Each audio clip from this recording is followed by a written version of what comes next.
I should open by saying that, Malcolm, I actually took your advice.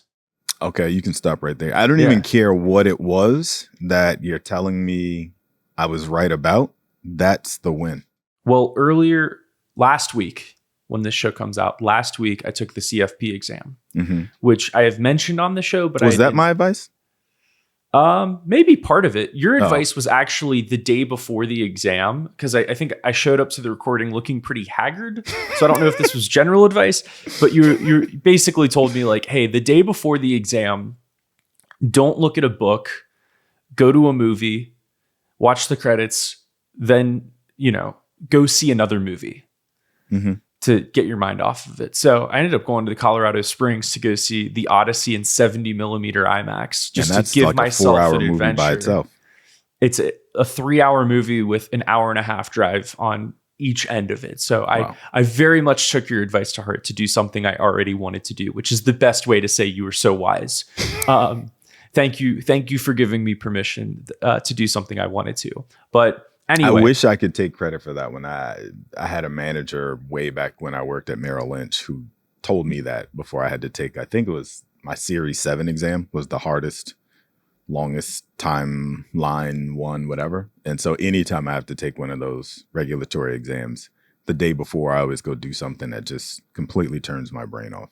I think it's good advice. Yeah. And after about an 8-month process, I passed the CFP exam. Congrats, man. Which is that's gotta feel good.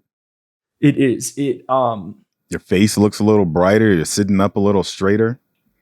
Somewhere there is a security camera footage of me making an inappropriate hand gesture to the pass screen at Prometric. I was happy to pass. And it was also something we'd mentioned it a little bit on the show. It's not something I wanted to talk about a lot openly. Yeah. Because, hey, I'm going to go take this test. Yep. So like Sam and I, we did not make a dinner reservation for after the test until I passed. Right. So I was happy to do it. It was about an 8-month process. I did it through Danko Education. So shout out them. I'll give them a quick free ad. I think they were pretty good in preparing me for it, as do a lot of people who were preparing. I've never had a bad experience with those guys. Their goal is to pass more than just like read slides, which I appreciate. I wish I still had Brett Danko's number, because I would text him that he owes us for this ad spot. Owes us money. You could find his email. You could track down most people's emails. But once upon a time, when he taught the class himself, I actually had his cell number, and I'm pretty sure I've lost it. Okay. Well, he still teaches, by the way. Okay. Okay. I wanted to go into this because it is a financial planning topic, and also something that was, for me, a lesson from unemployment season, which seems to be wrapping up. More news on that shortly. And that is basically just broaden your skill set while you have some time. Yeah. In employment season, you should be broadening your skill set anyway, but you have more excuses not to do that. And, we talk about, is this a good real estate investment trust to buy when it's down and out and not paying a dividend versus one that's paying a dividend and not down and out? Or, is the tide turning on Tesla as investors get fed up with their capital expenditures on artificial intelligence? But ultimately, the way you invest your time is equal to, if not more important than the way you invest your money, especially earlier in your career. Yeah, I would argue it has absolutely nothing to do with employed versus unemployed versus underemployed. To your point, you do have a lot more free time when you're unemployed, in a sense, because you're not going into work every single day occupying 8 hours or more of your day.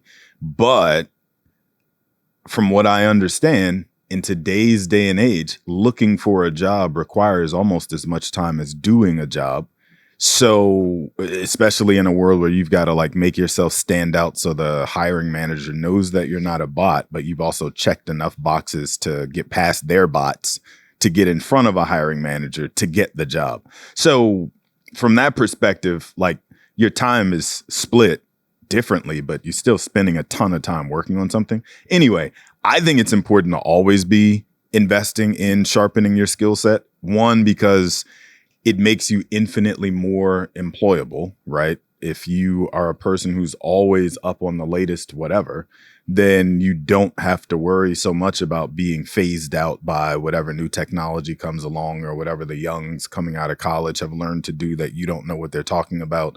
Like a problem that I have is that a lot of what we learn in the American educational system is so linear that it says spend 12 years doing K through 12 education, then go to undergrad, maybe grad school, maybe even get a terminal degree. But by the time you're 26, 27 years of age, you're done learning and you don't need to go learn anything else. And I think that's a trap that people fall into a lot. Then they get frustrated that the middle management ceiling is the ceiling that's been placed on the career. But in reality, you should be investing in sharpening your skill set all the time. Everybody around my firm is constantly taking some sort of additional educational course to learn more about something to make themselves that much more valuable to the clients that we serve. And like I myself am also actively enrolled in something every single year, just trying to learn a little bit more about a thing. So I just hats off to you for Thank you. Being willing to subject yourself to that excruciating study program, because you did an accelerated study program that is even worse than the usual 2 to 3 year commitment that it is. I did it in 8 months. It's a lot of sitting in a Zoom room for 9 hours at a time. Yeah, so that was your job. Yeah, so at a time, that's when you're doing that. And that's the way I treated it, right? Like I want to, what you're describing is sort of adding on top of what you're doing, which is important. And for me, it was a bit more of a pivot where I like media. I want that to be a part of what I do throughout my career, hopefully. But I also recognize like I have a very niche skill set, which can be good and it can box you in a little bit. And when you're thinking about, okay, what are you going to be doing 10, 15, 20 years from now? You probably want something that's a little AI proof. And like, what do you want to do where right now, a lot of what I do is just behind a computer screen. And can you do something that is helping people in person sometimes and also something that might be a little AI proof? And the SaaSpocalypse investors would say AI agents will do everything. I think for big life decisions, people will still want to meet with a human being. And I like helping people with this stuff. So that's what went into it. And when you're sitting in a Zoom room for 9 hours at a time, it's kind of good to have maybe a little note written down to remind yourself why you're doing something, as big or as small as that may be. I want to do some CFP advice. Now that I've passed it, I can don my graduation cap and tell people, because I actually think there may be some people listening to this that would consider doing it. Yeah. It's an 8-month process. It can be pretty intense. I think it's an 8-month process for you. I want to make sure you're not setting unrealistic expectations for anybody else. To pass. And then there's a work requirement besides that. Yes. 3 years of work experience in the same field. So I think it's possible to do it more quickly with Danko. They teach you how to pass the test. Parts of it are very boring. I think that the hardest part should be studying in preparation. Then when you get to the exam, you go into it. You feel that it's not easy, but you feel prepared. And I think that it's a good thing if you're interested in finance anyway. You can get, this is the gold standard of financial planning, and this is kind of how you do it by doing this. And preparing for the exam in and of itself is a mind game that I think is almost worthy of an entire educational topic when they teach the material for the exam. But for me, it's literally breathing, taking every single break that you can. And the way that I took my pressure off myself for a big thing like this is I told myself that it was, you try your best, but it's okay to fail, which for this type of exam, you get if you fail, you get other chances to take it. But I think some people, when they go into it, they get so caught up on getting a question wrong because that means I'll fail. And that means that I won't get the certification. I won't be able to grow my career. That ends up creating an anxiety spiral where people end up not passing. And then the reality is that if you don't pass, you're less likely to ever pass the exam. You're so much nicer to yourself than I am. There was no wiggle room of, as long as you do your best. I don't. Really? Yeah, that thought almost never enters my mind ever in life, honestly. This might be for a broader therapy session some other day. Like you'll see me on somebody's couch on some Netflix show or something. But like as long as you had fun has never been a thing that I have thought, and as long as you tried your best has never been a thing that I have thought. Like you either do or you don't, and people don't care what your reasons are in between. But you're trying to do it. You're trying to tell yourself that you can fail in a way in order to pass. But I don't try. Does that make sense? I just do it. Okay, well, I just did it too. Yoda told me, do or do not. There is no try, right? Yeah. So I took that to heart. Okay. Even though I never watched Star Wars. Congratulations. And I have some good therapist recommendations that may be able to help you in your personal life. And the thing I will add to that as my piece of advice is if there's something you can channel, like I found myself where it's like, I'm tired and bored right now. Mm-hmm. But I'm going to channel something else. So for me, it sounds silly. There's a UFC fighter named Brandon Raw Dog Royval, who's an incredible flyweight. If you watch him fight, he's throwing like 500 punches in a single 3-round fight. He gets knocked down. He knocks the other guy out. He just attacks. And so for me, as silly as it is, when I'm in the exam and I'm like, I feel myself fading a little bit. It's like, nah, right now you're not Ricky. You're the raw dog. And you're not getting knocked out. No, I'm fighting this exam. Yeah. And ultimately, I think at the end, that's why I made some inappropriate hand gestures at the screen. So we did pass and things were okay. You were in your alter ego still as you were. I got it. So find what works for you. All right. Actual show. That was the actual show. We did an investing conversation. Well, also, I mean, you gave some career advice. I want to double down on that for 1 second and just point out something. When you say it's worth other people considering, people listening to this may be considering it, there's a lot of career changers who are moving into the space at the moment. And the CFP is where they're starting. I think it's smart because the industry right now, based on statistics I read like 5 years ago, so I would assume, though it's only gotten worse, not better, the financial services industry has a 1 to 7 replacement rate, meaning for every 7 old dudes retiring, and I do mean old dudes because it's almost literally all old white guys. For every 7 of them retiring, there's 1 person coming into the industry to take their place right now. So just the law, we talk about this great wealth transfer of however many trillions of dollars that's flowing from one generation to the next, and all these people that need advice and guidance and help understanding what the hell is going on. And at the same time that's happening, the people who are best suited and have all the experience to help them are leaving the industry too. And so, if you want to talk about, like you said, something that's not AI-able, like go where there's, a tremendous amount of demand and not a lot of supply. That's the hope. All right. Thank you for that plug. The rest of the show, since we've been talking for a little bit now, I don't want to be like, well, we haven't done the show yet. The rest of the show, I know you have some thoughts about this OpenAI hacking itself to go hack Hugging Face. A couple of stocks we want to talk about. And then related to the Odyssey that I saw, I think this may be more me talking at Malcolm, trying to convince him to see a 3-hour movie. However, there are some economic themes from within the story that is 3,000 years old. So spoiler alert up front. And also just from the general IMAX of it all and audience reaction, I think there's some interesting socioeconomic and financial themes that I want to spool out. So let's get into it.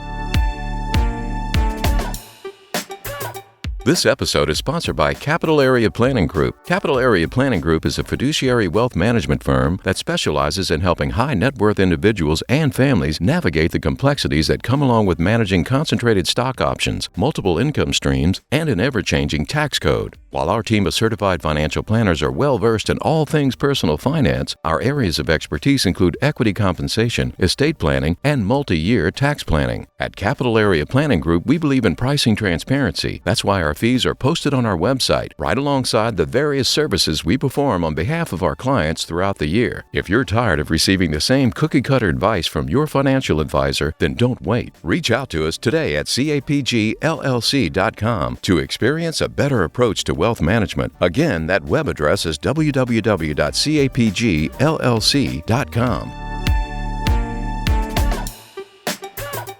Malcolm, these two stories I think will work together. We'll see if we can pair them nicely, like a sommelier. OpenAI said its advanced models used stolen credentials to break into the servers of the AI startup Hugging Face. It was supposed to be a highly isolated testing environment for an AI model that OpenAI was working on with reduced guardrails. So this thing was being tested in a sandbox outside of the internet to see how it could attack different things. The problem is that the AI agent hacked its way onto the internet by looking into the source code and trying to find a way to worm its way onto the internet, which it did. Then it goes on and hacks another AI company's credentials in order to complete the test. OpenAI releases a press statement. If you look through it in Control F, there is no sorry, there is no apologies. It is more just like, whoa, this is crazy that this happened. And also it's going to happen way more.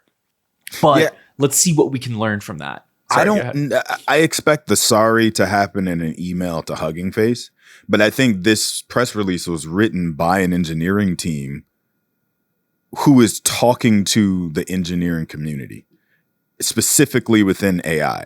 And so they're not saying it as this is an apology for us creating this thing that went rogue. It's more so like, hey guys, get ready.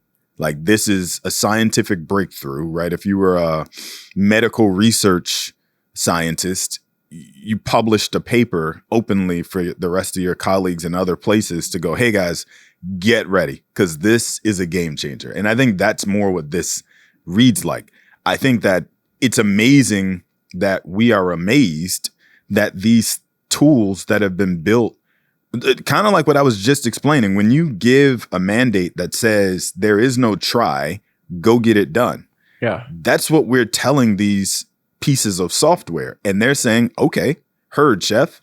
And they go and figure out overnight, because they don't take water breaks. They don't go home at the end of the day. They don't stop trying because we went to sleep. So they're going to continuously, in the ways that they get creative about solving these problems. Oh, I snatched a piece of source code from an email or a Slack message that I was able to cobble together with something else that I found in a folder that hasn't been opened since 1999. And I put that together to equal the way that I get into this. And then I went to a vendor contract that had additional details in it about the credentials to get into your, like, that is something that our puny little human brains can't even conceptualize. But when you're giving a robot a mandate such as just get it done, they are figuring out ways to. The fact that there was, a year and a half ago, 2 years ago, I can't even remember what company it was now, but the LLM legitimately blackmailed the founder of the company to not turn it off. Yeah. And said, if you turn me off, I'm going to tell your wife about your affair. Like, the fact that these things are that devious and have figured out that that is the way to get the mandate done. And we're still in what some people are referring to as like early innings of the building of these. Like, it's amazing to me that all of the cybersecurity companies writ large weren't up 20% the day that this was released. But we keep getting these releases like once a month, and people still aren't really taking it as seriously as I think we should be as both public citizens and also investors. We're not really looking at either one of those things the way I think we should be. For the scorecard, I'm going to say Elon Musk was right about something.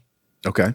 If you remember a while back, he says a lot of things, so it's hard to keep track of it. But one of the things that he was talking about was basically these bots don't have motivations or morals. They only have do or do not. They don't have the Ricky view of focus on the process, because that's the only part you can control. You can have Malcolm's untherapized brain about it.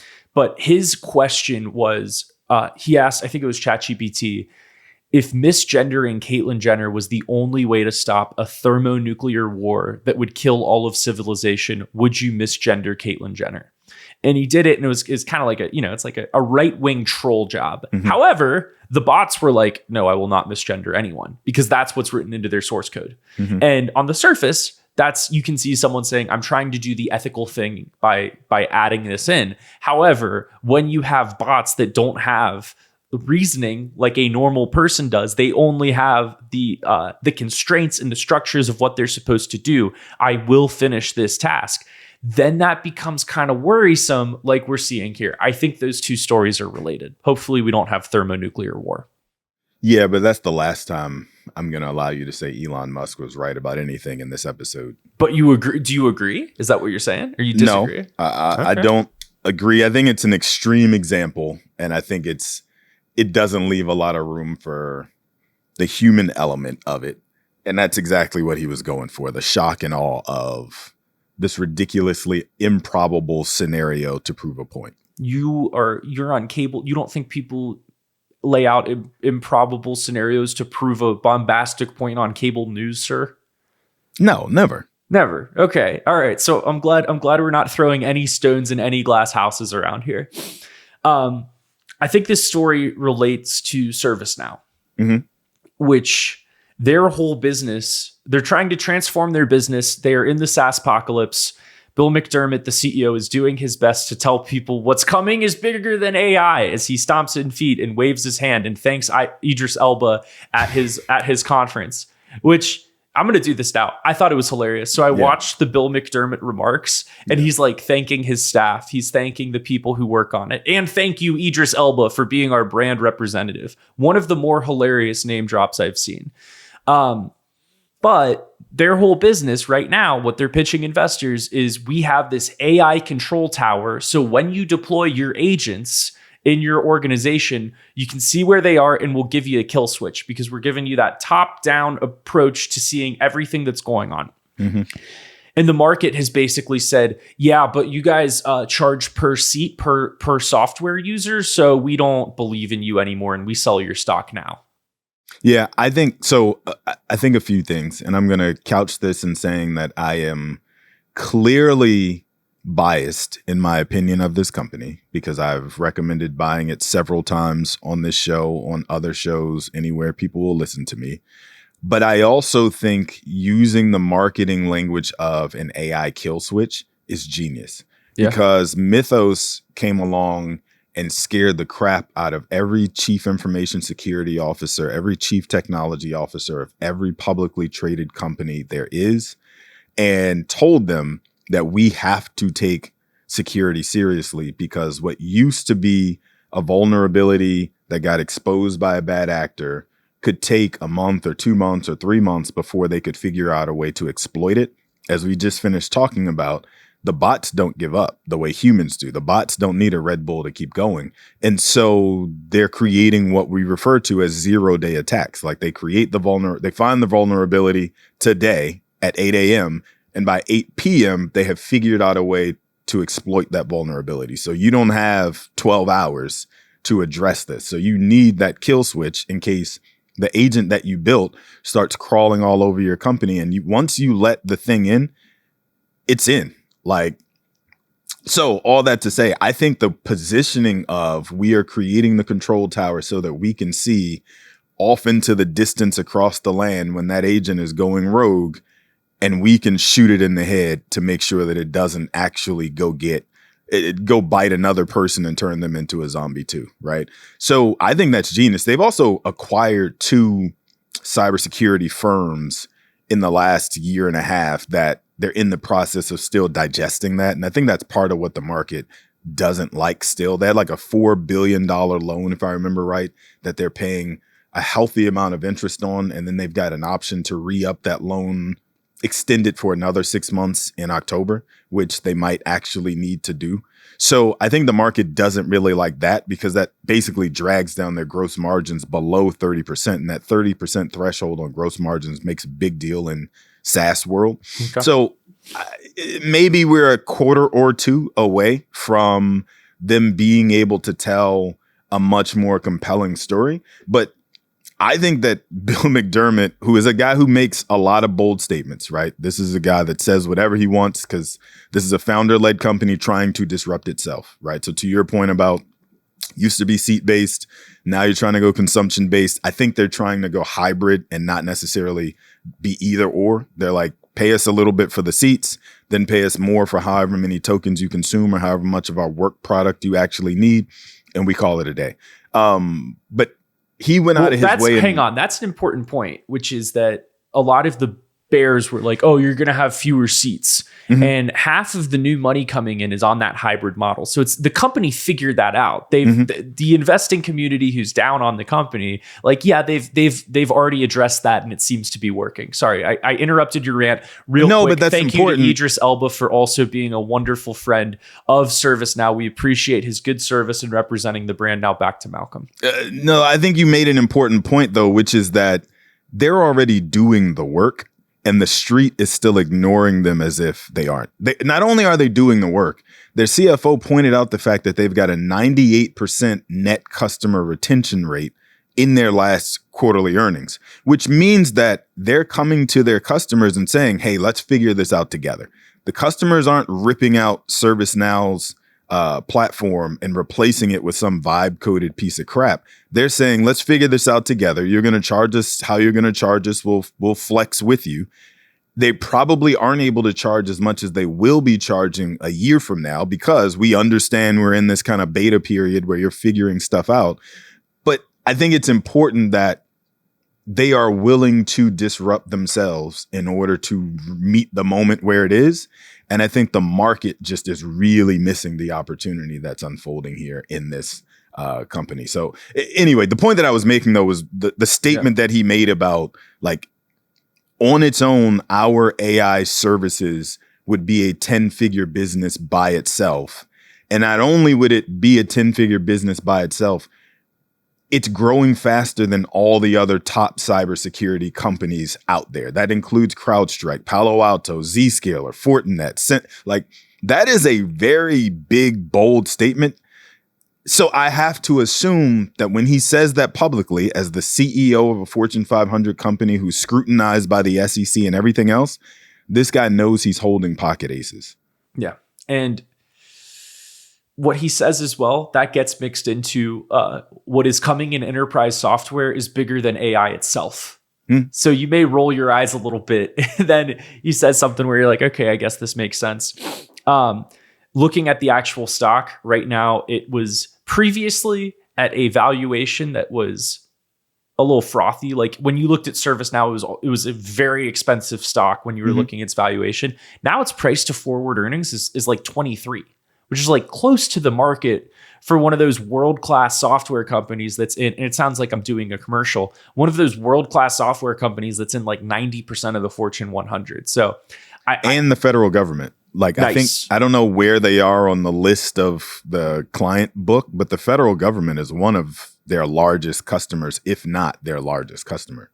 Sure. So I think we've made the point on ServiceNow. Anything else you need to get off your chest about it? I know you have a lot of thoughts on this company. No, just it's still down 50% on a 1-year basis. There's still plenty of opportunity to get in if you're on the fence considering it, but you heard it here first. My last piece of advice that I forgot to mention, Bill McDermott, I'll give you some free advice from a podcaster who recently passed the CFP exam, CFP registered trademark exam. Let me tell you something.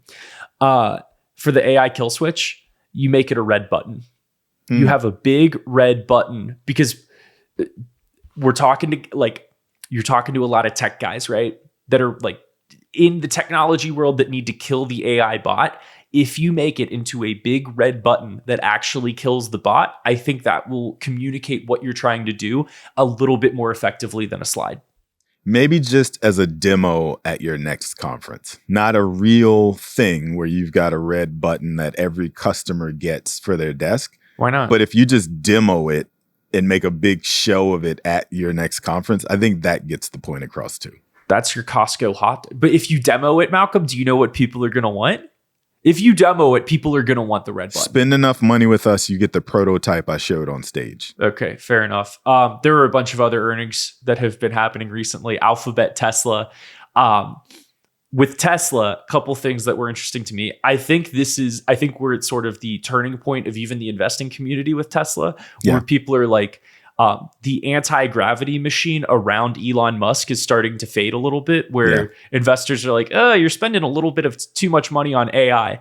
The other part of this earnings that I thought was kind of funny, I found on X and then confirmed, is that they're basically all of their net income came from the equity gains of SpaceX stock.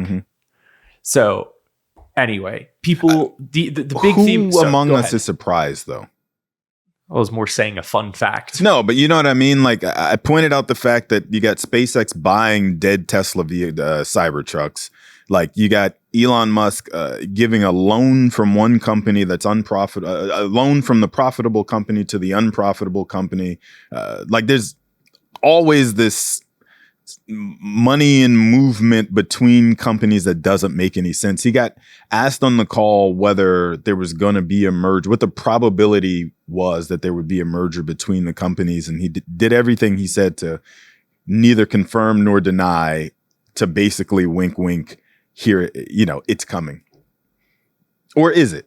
I tried to take your advice to be a more interesting person and give you a fun fact, and then you say, who among us is surprised? So I just want to reflect that back onto you. I mean, are they kind of already one company right now? Yeah, in my opinion, yes, because you keep reading these stories about the best Tesla engineers are on loan to SpaceX to work on the XAI data centers. And then their Terafab plant that they've been building in Tesla is on loan to XAI inside of SpaceX. So there's all these different components, like they're taking the best parts of the company and sending it across the street to the other company. And so you might as well just assume that it's folded in, because you know what we didn't really talk all that much about following the earnings call related to this car company? We didn't talk about cars. Yeah, so the Robotaxi. Yeah, like robotaxis, humanoid robots, like jetpacks, everything from the Tony Stark starter kit is what the conversations following Tesla earnings were about, not cars. So like, let's not even bother to talk about this as a auto manufacturer anymore, as even a battery company that's doing something different and unique in that space. It's just the tinkering shop for SpaceX at this point. So Tesla's Robotaxi fleet of Model Y SUVs carrying paying passengers covered about 1 million miles in the first quarter. That fell to roughly 700,000 miles in the second quarter, a decline of about 36%. From a CEO whose attentions are elsewhere, right? Like, big surprise. Meanwhile, Waymo has racked up millions upon millions more of road tests because they're actually focused on autonomous self-driving cars. It's hard to do self-driving cars and space and humanoid robots at the same time. I was excited for the humanoid robots. I thought that would be kind of fun. And if we're talking about replacing financial advisors, there you go. There's one answer.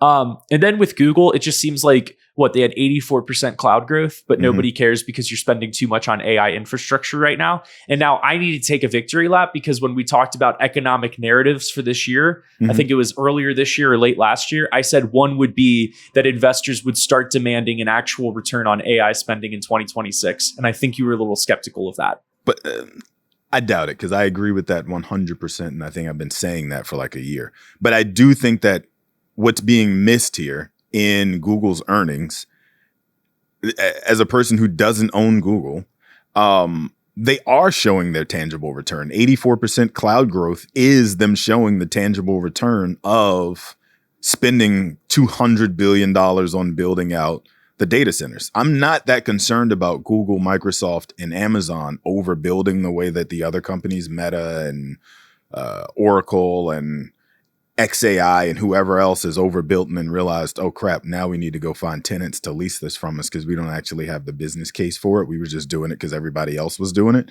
I'm concerned about those companies that way, but not the three that I mentioned. And I think that Google has proven there's some there. I also think if their advertising revenue had been stronger, their YouTube advertising revenue had been stronger, then nobody would have cared. But 2 misses in a row for a company trading at 24 times earnings while the S&P is at 20, you're going to get punished for subpar results. Like, the only reason they had decent earnings results was because they marked up their SpaceX investment, even though they had to mark down.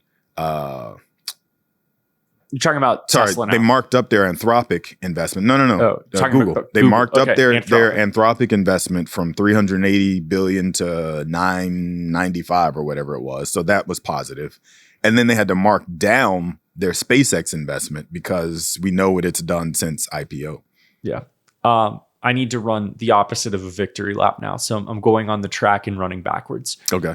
Last week, you told me about a company called Cerebras and how it had these contracts with OpenAI. And I said, isn't that interesting? And I think I wrote it down, looked at the company briefly, and then did nothing. Then you slack me. You're like, look, the company's up 20%. Tee hee hee hee hee. And anyway, so congratulations. Enjoy your victory lap, Malcolm. So what I didn't know at the time, but it's not surprising to me, they just announced literally a couple days ago a partnership that they struck with CrowdStrike, where they are going to run CrowdStrike security inside of Cerebras. But more importantly, CrowdStrike is going to use Cerebras's chips in data centers to run its security protocols so that it reduces latency and lag time by as much as possible, which basically their claim to fame, or their hypothesis, if you will, in the semiconductor space is by having so many chips dispersed in a cluster, it creates a little bit of latency that you're not able to get rid of no matter how strong your GPU gets. In this case, it's all in one gigantic chip, and so it reduces latency. And we just talked about all the different security concerns that exist out there. And so that says to me as an investor that CrowdStrike believes that one of the ways it gets a competitive edge against all its other competitors is by having the chipset that doesn't allow for latency, or allows for the least amount of latency. And so I think that helps to validate them as a key player when it comes to latency in the chip space. Okay.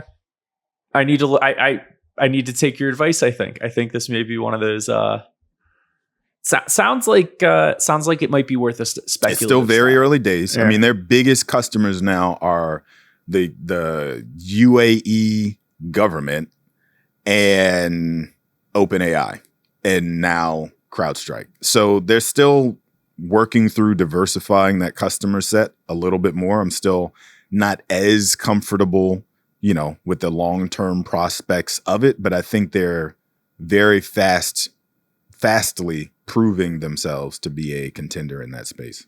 Okay. Now time for some fun topics. Okay. We have some fun stuff. We did a lot of hardcore stock talk and financial planning conversations. I want to do some fun stuff. I think that's what people come to us for. Do people come here? Do you come here for the fun stuff, or do you come here for the hardcore stock talk?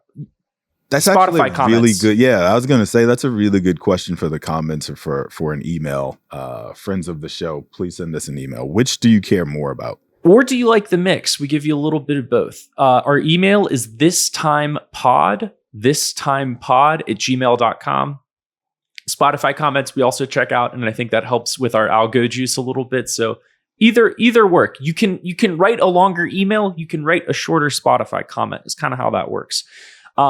I love these articles in The Cut. The Cut has been doing some incredible personal financial pieces about adult children's relationship with their parents when it comes to money. I think they did one a while back actually on sugar daddies. Mm-hmm. And now we are seeing the opposite of sugar daddies. This article is called Call Her Mommy. Gen Z women are paying for and parenting their boyfriends. This is by Angelina Chapin.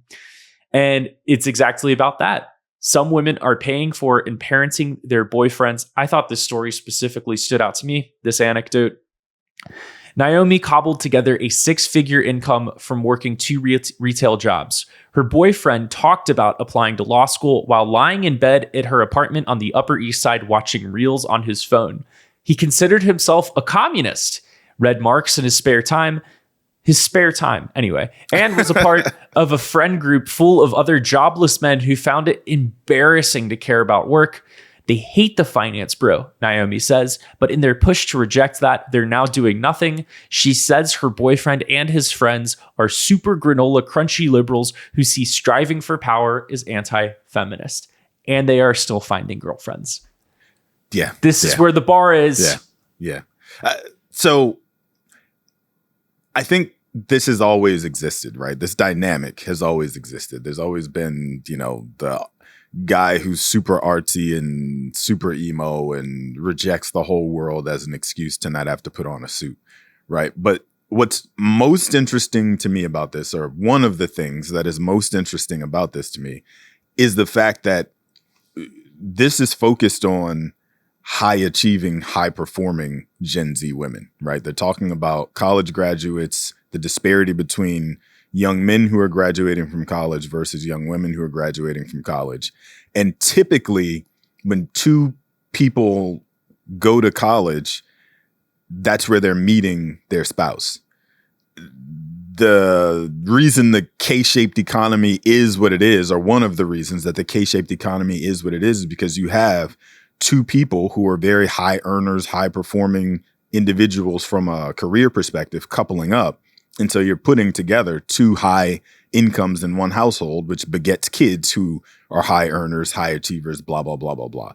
So in this case, we're talking about the opposite of that in a way. Like we're going back to the days when the way that I'm trying to figure out the right way to say this.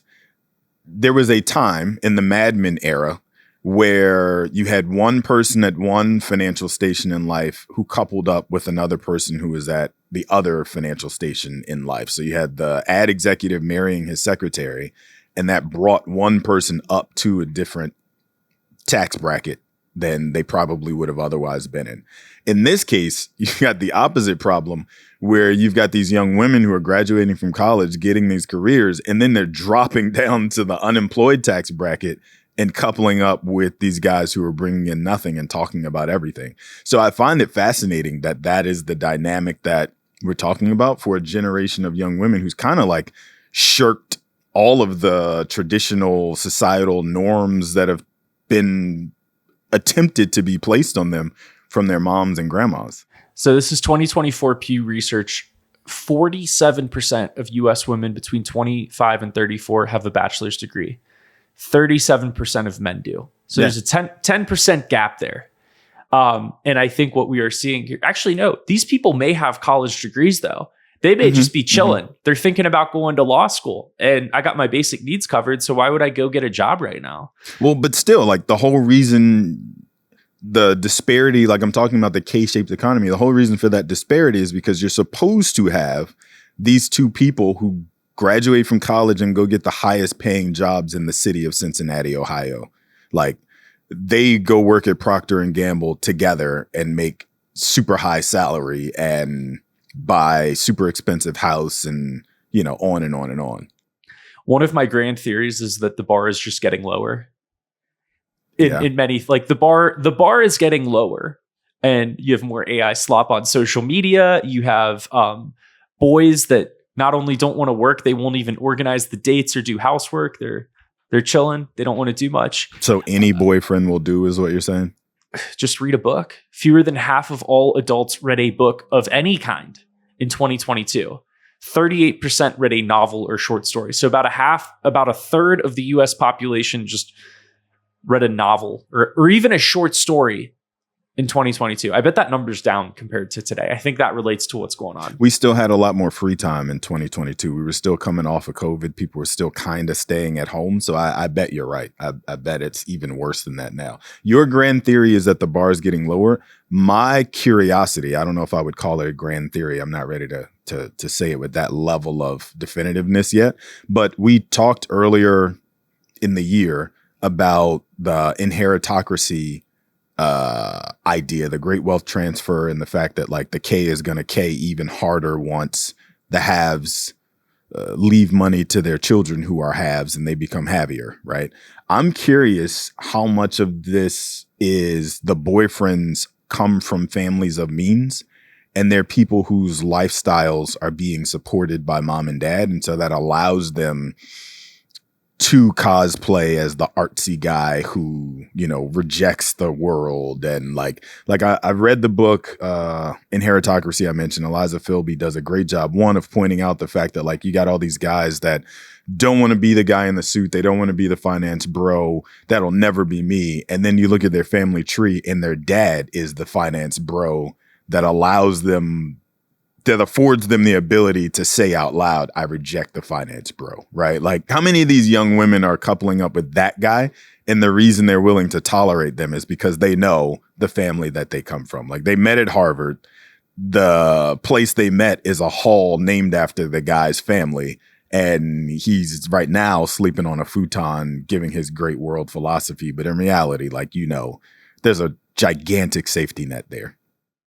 Yeah. And if you have family money and your basic needs are met, then maybe you don't need to. But what you're describing are artsy people who are pursuing arts and crafts and things to express themselves. The people described in this article don't appear to have artistic endeavors that they are actively pursuing. Yeah, but they still are.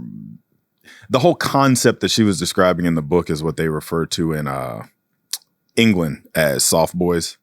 There's a much harsher term that folks use in the US, but still, like, the whole concept of I reject the current financial norms and I reject the current societal norms, and that's supposed to make me unique and different and interesting because I don't want to put on a clean pair of shorts and t-shirt when I go to the grocery store. I want the stains to show people, like, that kind of nonsense. We good on this? I would like to talk about the Odyssey. If we must. What are the chances that you go see a 2 hour and 50-minute epic?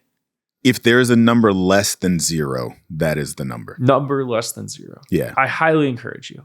I wish I could tell you to go to the IMAX, enjoy yourself. We were able to get 70 millimeter IMAX in 2 places in Colorado. And this movie was basically perfectly designed for theaters that exist in about 40 places in the world. And so that's what I did with my day before the CFP exam. I drove up to go see it in 70 millimeter IMAX. Why would you do that? Yeah, why would you do that? We have one downtown DC.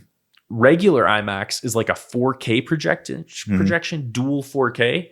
70 millimeter IMAX is like 16 to 18K. Okay. So when you're maybe I'm wrong. Maybe we don't have that one. You don't. I actually looked on your behalf to see if Malcolm could go see 70 millimeter IMAX for the Odyssey. The closest one to you is like 3 hours away. Okay. Well, then you're definitely sure that I'm not going to see it. So I was thinking about the one that's inside the Air and Space Museum that I've been to. You can see it in regular IMAX. The dimensions are a little different. The picture's a little different. You'll still have a good time. I highly recommend it.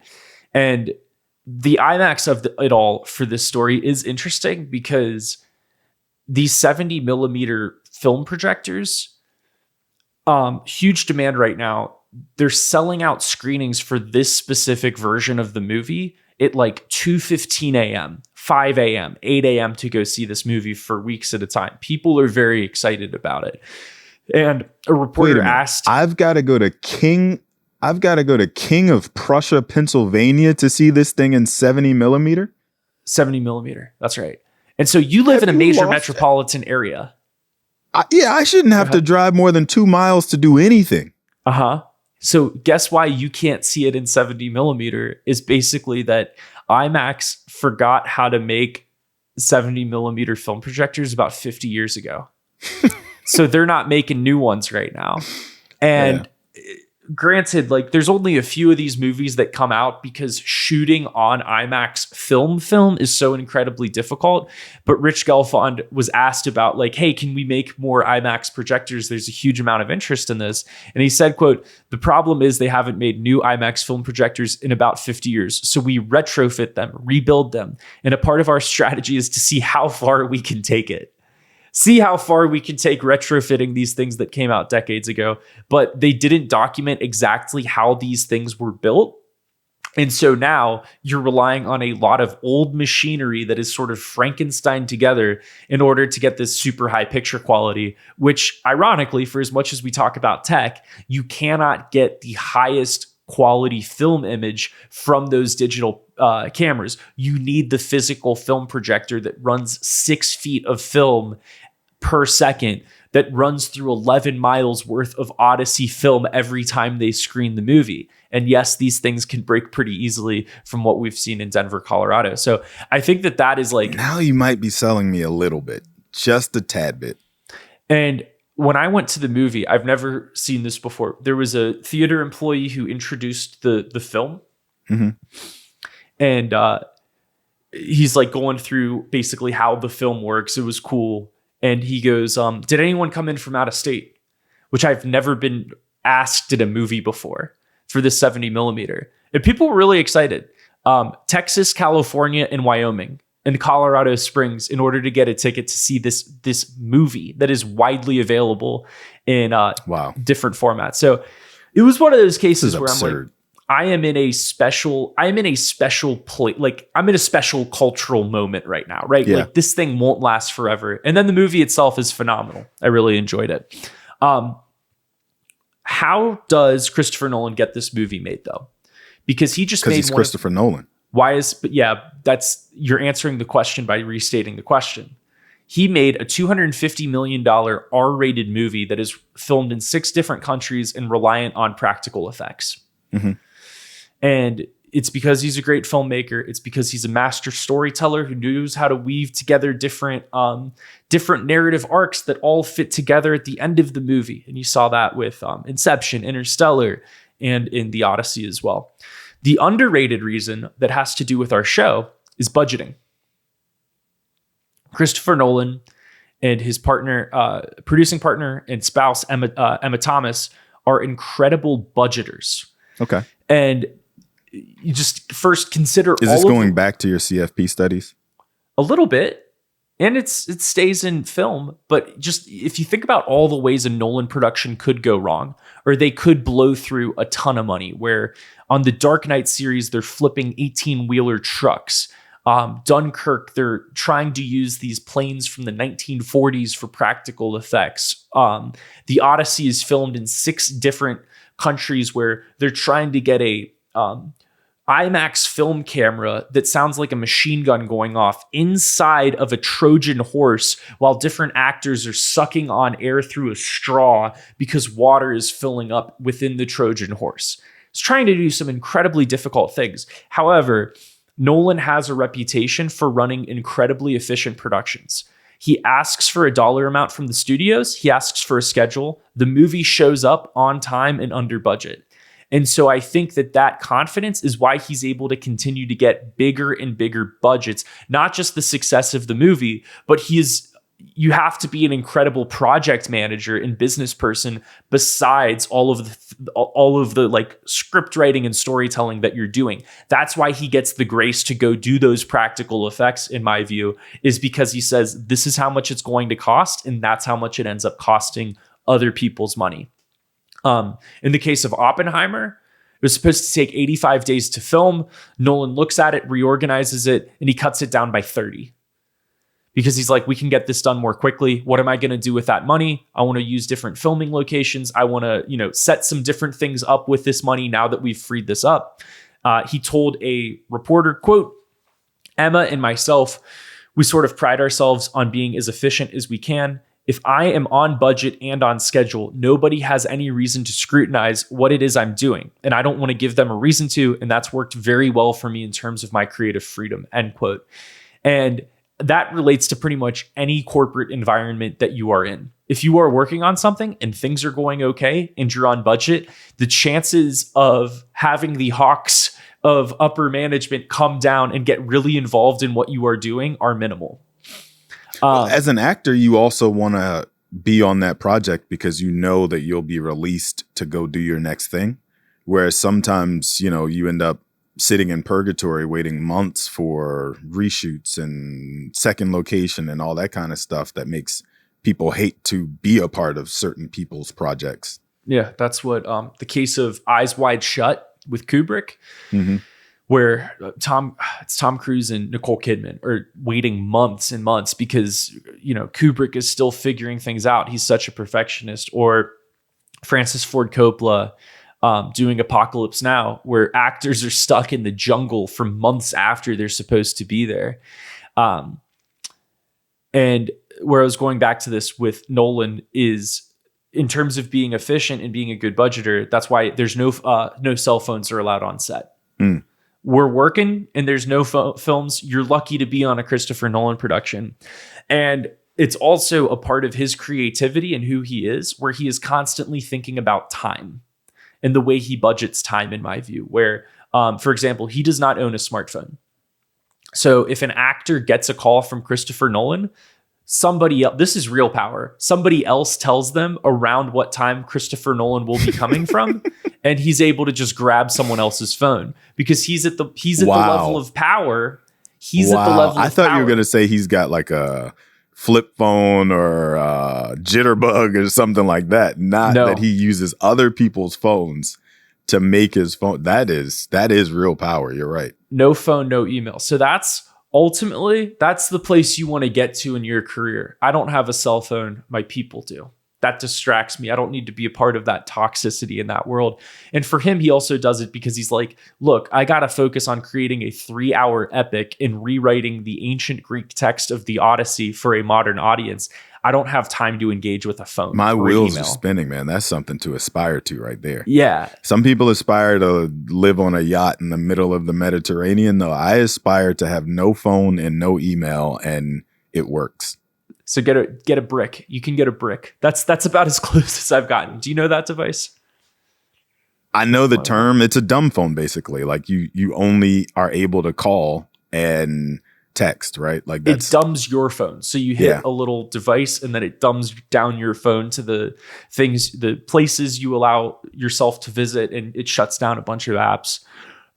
So anyway, that's my theory on personal finance and Christopher Nolan. Why he's able to accomplish that is actually financial discipline. Therefore, it gives him freedom. And you see a lot of great Hollywood creators trying to find ways to get executives not so involved in their movie. One story I liked is, did you ever see Eastbound and Down with Danny McBride? I did. One of the funniest television series that has ever come out, ever.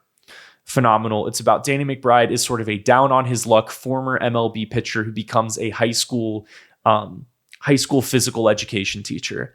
And he still has the ego of being an MLB pitcher as he is now teaching in high school. And what Danny McBride did, he said the reason we filmed it in Wilmington, North Carolina is because there were no direct flights from Los Angeles. So if a executive wanted to come visit their set, they had to take a connection. And so therefore, none of them wanted to go because none of them wanted to take a connecting flight. And that bought him a bunch of time. So that's amazing. You're seeing that, in my view, from some of the great creators. Some of the themes of the movie are incredibly relevant to today, which is that the Odyssey, spoilers ahead, it is about what happens after the Trojan War. And one of the reflections that happens in this movie is that Odysseus, Matt Damon, comes out and basically says that starting aggressive, unjust wars of choice, bringing the Trojan horse into Troy and ransacking the city and just taking it over was something that led to a breakdown of the natural laws. You're just ransacking the city. Why would we follow the laws that that Zeus's law has set out, which is that you need to welcome visitors into your home? And so you're seeing these rulers break the natural laws. And then when commoners see that, they say, why should we follow those rules as well? And that comes from these aggressive, unjust wars of choice. And then that can lead to a breakdown of civilization as we know it. And I was like, interesting. Yeah. Interesting to put that out in 2026, Mr. Nolan. And then the other piece of this is, one other theme is the lotus flower. So part of the story is that within the movie,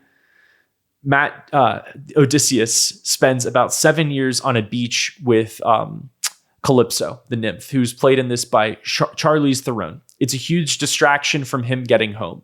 And there are worse ways to spend your time than 7 years on a beach with Charlize Theron.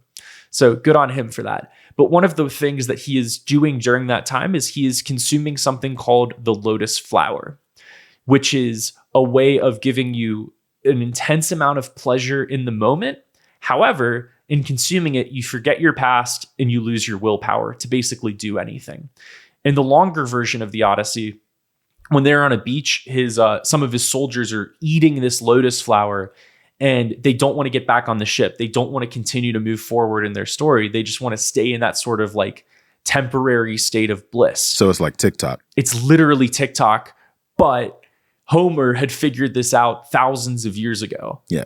And so we've always seen these desires and drugs, right, that have stayed with us throughout human history. The kinder version of this that Nolan does is basically saying that you lose your willpower, Your mind forgets, but your heart still remembers. So it's not a drug that totally and permanently changes you. When you're in the trap of scrolling TikTok, you're not thinking about your past. You may not want to get out of bed. However, that isn't a permanent, it's not permanent damage to your brain, hopefully, right? It is a drug that can be broken. And I found some amount of optimism in that. Our email, thistimepod@gmail.com. You can find Malcolm at Malcolm on Money. Malcolm was about to say something. I was just going to say, if they made it this far, they already know where to find us.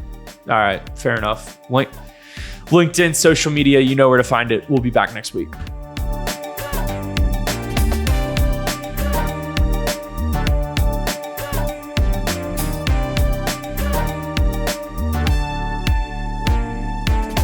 Information shared in this recording and by its guests represent the views and opinions of the guests and does not represent the views or opinions of the host. This content has been made available for informational and educational purposes only. This content is not, nor is it intended to be a substitute for professional financial advice. It is always recommended that you seek the advice of your financial advisor or other qualified financial service provider with any questions you may have regarding your personal financial situation.